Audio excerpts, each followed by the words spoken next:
ওমানের বিপক্ষে দারুণ ব্যাটিংয়ের পরে বল হাতেও দারুণ বোলিং করে ৪২ রানের অসাধারণ এক জয় নিয়ে এশিয়া কাপ ২০২৫-এ প্রথম জয়ের দেখা পেল সংযুক্ত আরব আমিরাত।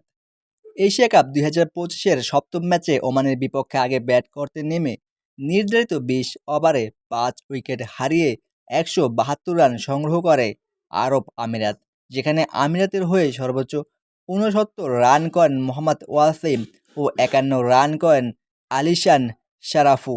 ওমানের হয়ে বল হাতে সর্বোচ্চ ২ উইকেট শিকার করেন জিতেন রমানন্দি।